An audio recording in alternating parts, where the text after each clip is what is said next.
मित्रों नमस्कार। लंबी यात्रा पर रहता हूं, इसलिए जब दिल्ली रहता हूं कोशिश करता हूं कि आपसे मिल लूं। मुझे भी प्रसन्नता होती है आप सबों से मिलकर करके। कल से फिर बाहर रहना है। मित्रों 3-4 विषय मुझे अपनी तरफ से रखने थे, फिर जो आपके प्रश्न होंगे उसका मैं उत्तर दूंगा। मित्रों अब सिर्फ 105 लोकसभा के चुनाव बचे, यानी लगभग 3/4 लोकसभा के स्थानों का चुनाव हो चुका है। ठीक है, नतीजे 16 को आएंगे, लेकिन पूरे देश का मूड सामने आ रहा है। हम लोग भी दौरे कर रहे हैं। आज मैं कांग्रेस पार्टी को एक नेक सलाह देना चाहता हूं। अगर स्वीकार करेंगे तो उनके स्वास्थ्य के लिए अच्छा रहेगा, क्योंकि उनके कई मंत्रियों का ब्लड प्रेशर काफ़ी बढ़ा हुआ है आजकल मैं देखता हूं। तो उनके स्वास्थ्य के लिए ज़रूरी है कि वो अपनी हार को स्वीकार कर लें, तो कठिनाई नहीं होगी। I would urge my friends in the Congress party to reconcile to the imminent defeat when only 105 Lok Sabha seats are set to go for polls. देश में एक बहुत ही जबरदस्त हवा चल रही है।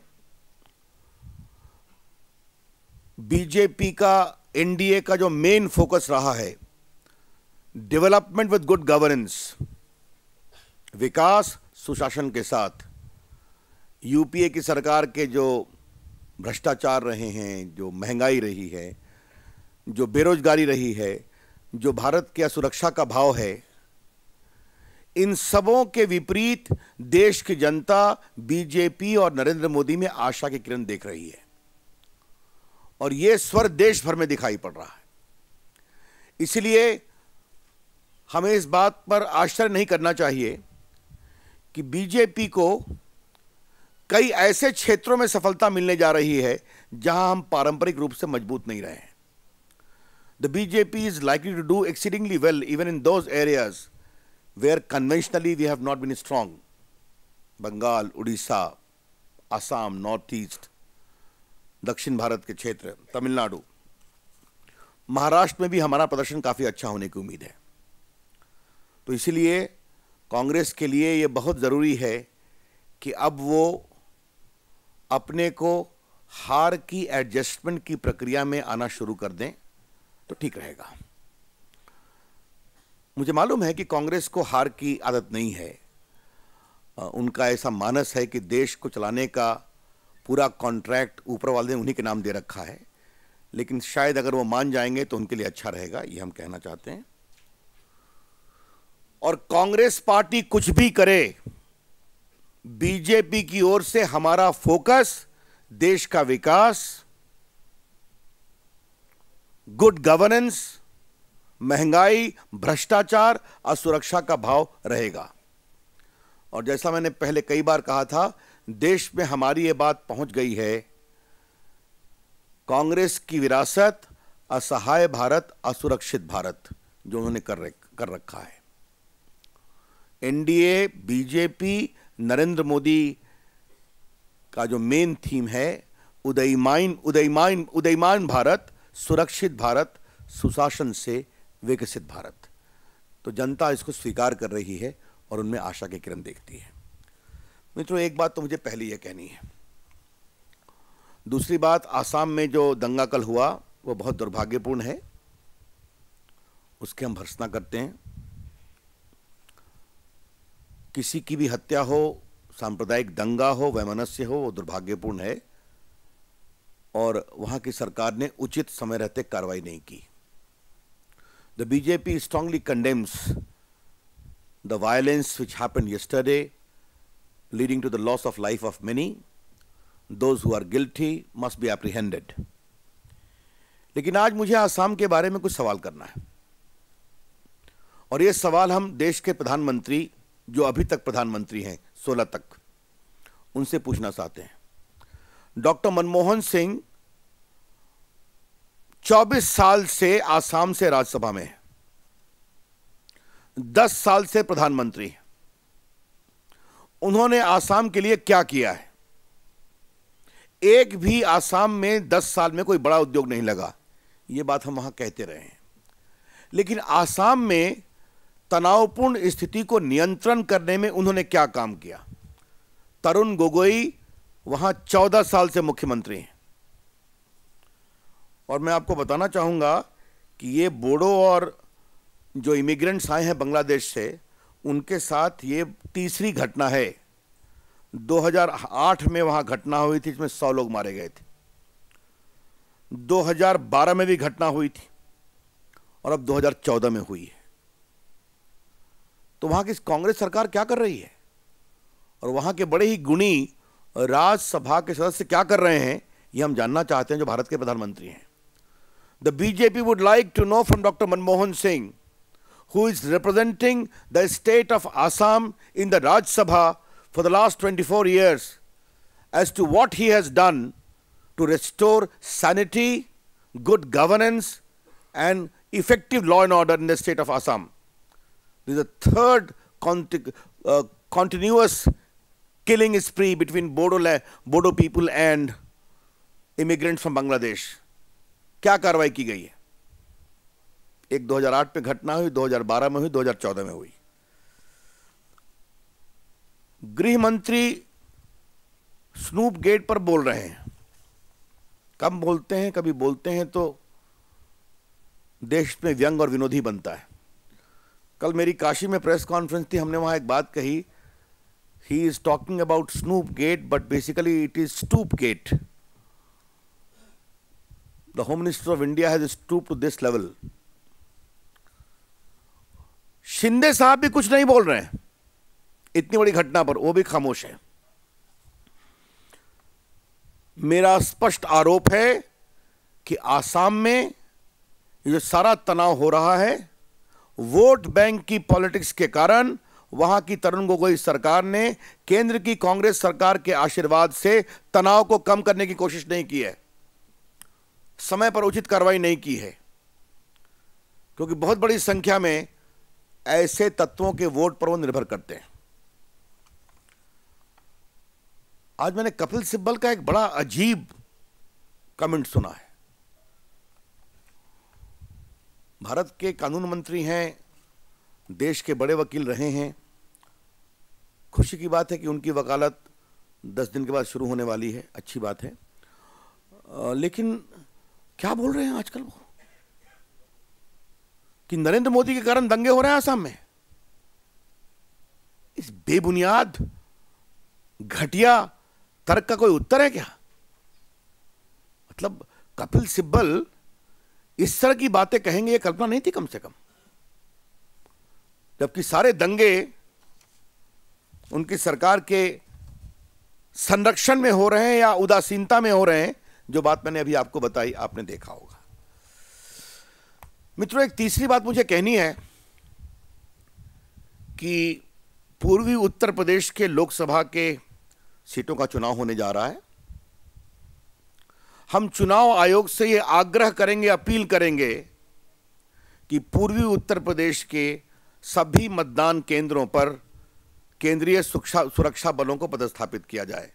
यह अपील आज अमित शाह ने भी की है, मैं उसको दोहरा रहा हूं, उन्होंने काशी से की है। The BJP would urge upon the Election Commission to ensure deputation of central forces on all the polling booths in the Lok Sabha constituency of Eastern Uttar Pradesh, which are going to polls. और चुनाव आयोग अब यह भी नहीं कह सकता है कि केंद्रीय बल नहीं है। अब देश में चुनाव खत्म हो गया है, करीब करीब 105 सीट के लिए बचा है। इसलिए चुनाव आयोग के पास सभी उत्तर प्रदेश के बूथों पर केंद्रीय बलों के प्रस्थापन के लिए पर्याप्त सुरक्षा बल उपलब्ध हैं। तो यह हम अपील करना चाहेंगे। यह अपील इसलिए भी जरूरी है कि जिस तरह से वहां की मुलायम अखिलेश की सरकार अपने हार के कारण खीज में कुछ जगहों पर बूथ कैप्चरिंग करने की कोशिश किया, फिरोजाबाद में, इटावा में, जिसके बारे में हम लोगों ने चुनाव आयोग को दिया है। लेकिन वहां जबरदस्त जनता का जुनून है भाजपा और विशेष रूप से नरेंद्र मोदी जी के खिलाफ और अखिलेश यादव समाजवादी पार्टी मुलायम सिंह के खिलाफ। I corrected, all right, thank you. शायद कपिल सिब्बल मैंने और कुछ नहीं कहा। तो नरेंद्र मोदी जी के पक्ष में और भाजपा के पक्ष में जो उत्तर प्रदेश में हवा चल रही है, उसके कारण समाजवादी पार्टी, मुलायम सिंह, अखिलेश यादव बहुत ही घबराए हुए हैं और हमें इस बात की आशंका है कि इसकी दोबारा कोशिश वो कर सकते हैं। इसलिए चुनाव आयोग ने अभी तक शांतिपूर्वक चुनाव कराया है, कुछ जगह छोड़कर करके जहां दोबारा पोलिंग की कोशिश की गई है। हमने आग्रह भी किया है, तो हम अपील करेंगे, उत्तर प्रदेश सबसे बड़ा प्रदेश है देश का, वहां अभी शांतिपूर्वक चुनाव हो, यह हम अपेक्षा करेंगे। मित्रों, मुझे एक अंतिम बात अपने प्रदेश बिहार के बारे में बोलनी है। आजकल लालू जी को ज्यादा बोल रहे हैं।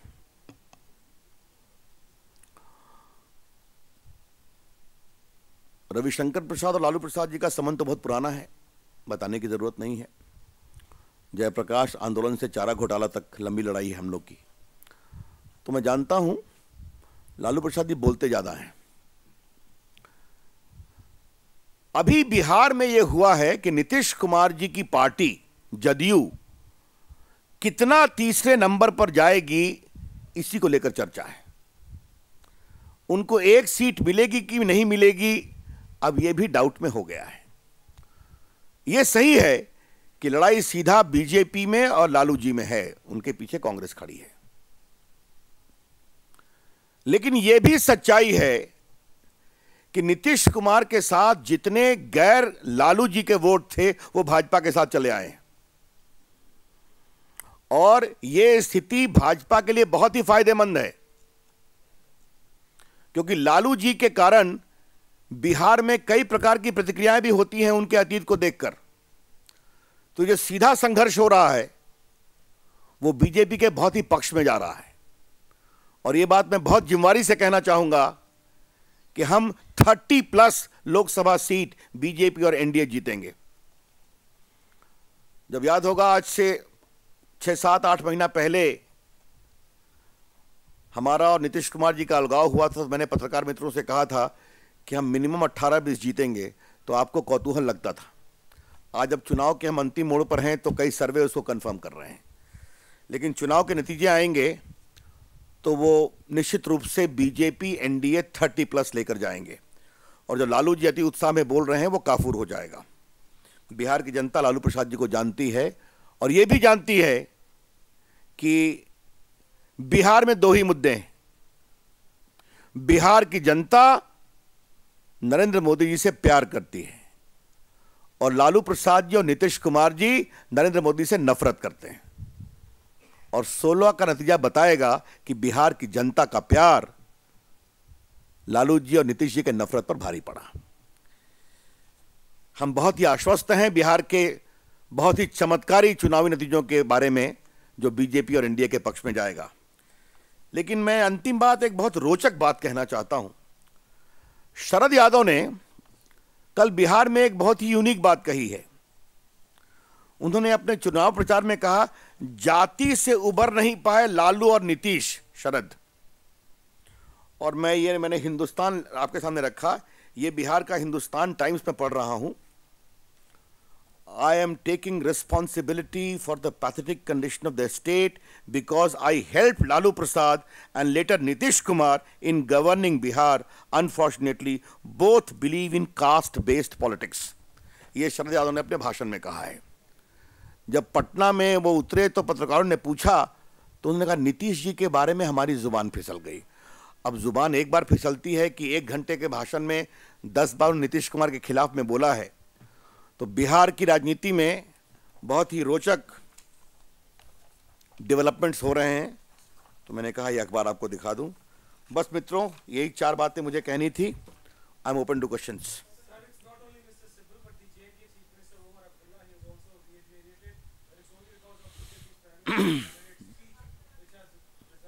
I think Omar Abdullah is not being taken even seriously even by the people of his own state. And you want me that I should take him seriously?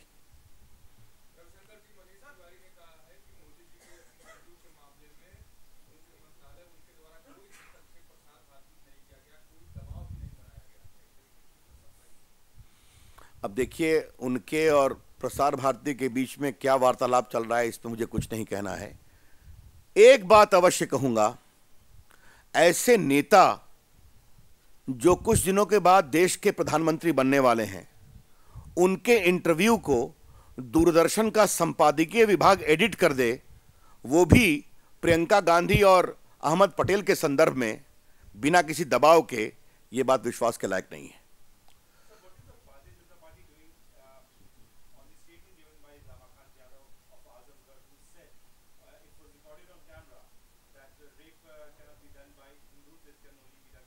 I haven't checked it up.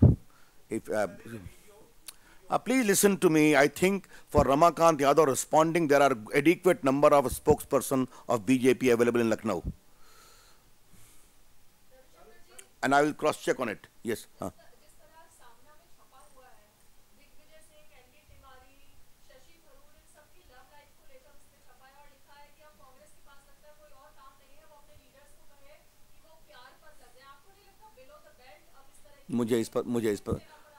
मुझे किसी की निजी जिंदगी के बारे में कोई comment नहीं करना। प्रमोद जी।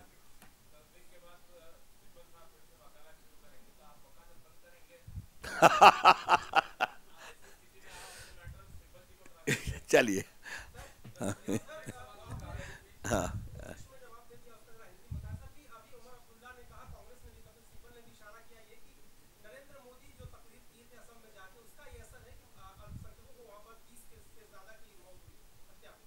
मैंने अपने आरंभिक टिप्पणी में बहुत विस्तार से बताया कि कोकराझार में बोडो और अपने वहाँ के जो घुसपैठिए हैं उनके बारे में, ये उनके संदर्भ में तीसरी बड़ी हिंसा हुई है। 2008 में 100 लोग मारे गए थे, 2012 में घटना हुई, 2014 में घटना हुई है कल। इसमें नरेंद्र मोदी से क्या मतलब है? वहाँ 14 वर्ष से कांग्रेस की सरकार है, 24 साल से डॉक्टर मनमोहन सिंह वहां से एमपी हैं लगातार राज्यसभा में, और 10 साल से प्रधानमंत्री हैं। तो उन्होंने वहां सामाजिक तनाव को समाप्त करने में क्या काम किया है? हमारा आरोप है कि कांग्रेस की सरकार वोट बैंक की पॉलिटिक्स करती है, विधि विधान पर ध्यान नहीं देती, जिससे तनाव बार बार फैलता है। जहां तक आपने उमर अब्दुल्ला की बात कही या कपिल सिब्बल की बात कही, मैं पहले ही कह सकता हूं यह बिल्कुल बेबुनियाद है। उमर अब्दुल्ला के बारे में मैंने इतना कहा कि जिस तरह की वो टिप्पणियां करते हैं, मुझे सुनने में मिला है कि कश्मीर की आवाम ने भी उनको गंभीरता से लेना बंद कर दिया है।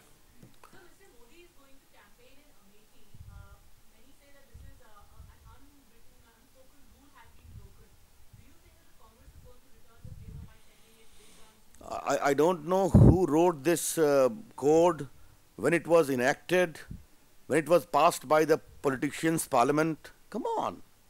I think I have some experience of watching India's democracy. I have not seen any leader sparing the constituency of any other leader. They have been campaigning, yet they have been meeting as friends, regardless of Mr. Ahmad Patel's eloquent denial that he even knows Mr. Narendra Modi. The point is, Mr. Narendra Modi is going, the BJP is strongly campaigning both in Amethi and Rai Bareli, and we intend to give a very tough fight, and we intend to succeed too.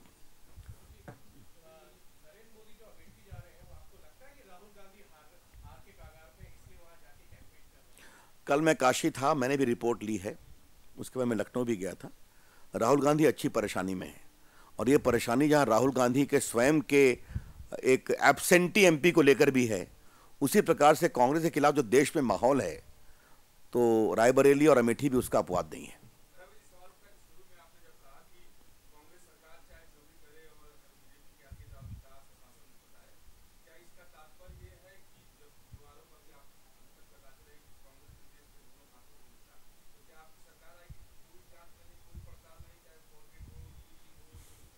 ये निष्कर्ष आप कहाँ से निकाल रहे हैं? हमारे नेता श्रीमान नरेंद्र मोदी जी ने एक बार नहीं 2-3 बार कहा है कि किसी के खिलाफ पूर्वाग्रह से कार्रवाई नहीं की जाएगी, लेकिन कानून को अपना काम करने दिया जाएगा। बिल्कुल। प्लीज, हाँ, आई भी आता हूँ। Will you kindly identify yourself? आपका परिचय? कौन सा न्यूज़? जी बताएं।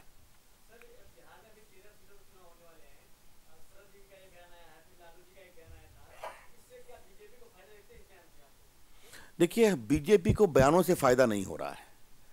बीजेपी को बिहार की जनता में, जो बीजेपी और नरेंद्र मोदी में आशा दिखाई पड़ रही है, उसका फायदा हो रहा है।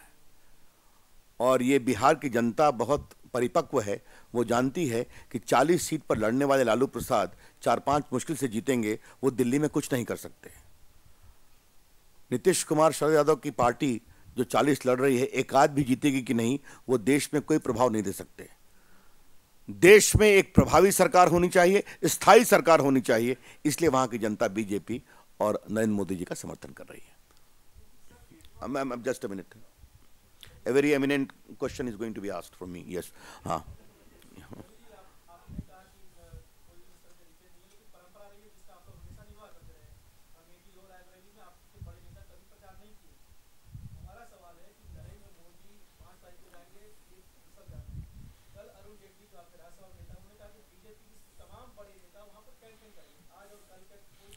मैं आपसे एक सवाल पूछूं? हाँ, एक मिनट, जो कार्यक्रम बनेगा आपको बता दिया जाएगा। एक मिनट सुनिए ना, क्या गांधीनगर में कोई कांग्रेस पार्टी के बड़े नेता नहीं गए हैं क्या? पहले जब राजमाता विजया सिंधिया लड़ रही थी इंदिरा गांधी के खिलाफ, तो अटल जी प्रचार करने नहीं गए थे क्या? थोड़ा आप अपना होमवर्क करेंगे तो आपके मन में जो द्वंद्व है, जो दुविधा है, उसका निराकरण हो जाएगा।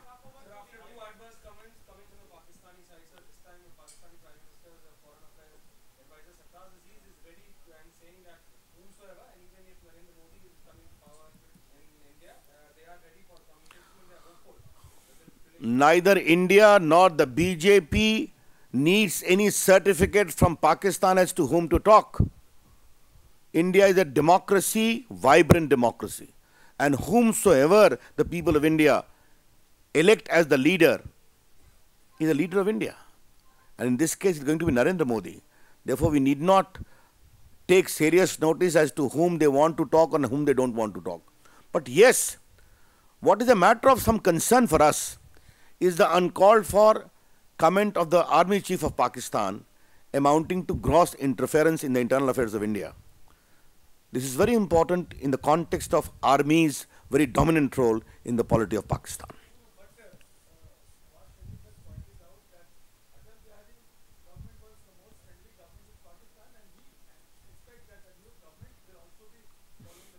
Let the BJP government take over with the blessings of the people, okay? I only made a comment in the context of interference repeatedly being made from Pakistan. Thank you.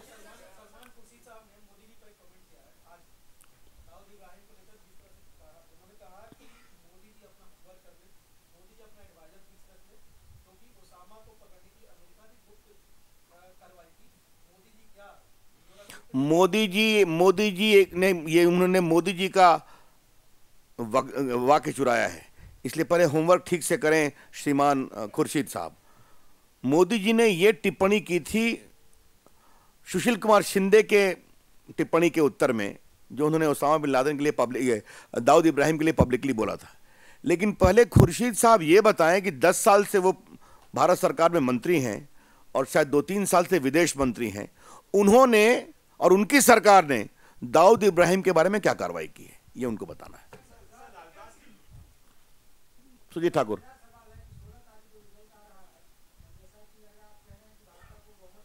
जनता के आशीर्वाद से।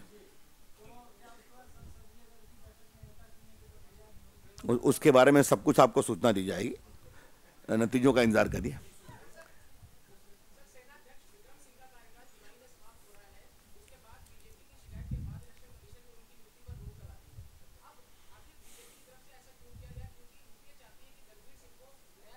देखिए, हम किसी भी पदाधिकारी के बारे में कोई टिप्पणी नहीं कर रहे हैं। हमने लोकतांत्रिक मर्यादा की बात कही थी कि जब नई सरकार के आने में 15-20 दिन का समय है तो इसके बारे में विचार करना चाहिए। हमारी पूरी आपत्ति कोई पदाधिकारी या कोई जनरल निरपेक्ष है, बिल्कुल। हम किसी के बारे में बिल्कुल नहीं बोलते हैं, ना आज भी बोलेंगे। हमारी पूरी जो टिप्पणियां रही हैं वो प्रक्रिया के बारे में है, लोकतांत्रिक मर्यादा के बारे में है, लोकतांत्रिक नैतिकता के बारे में।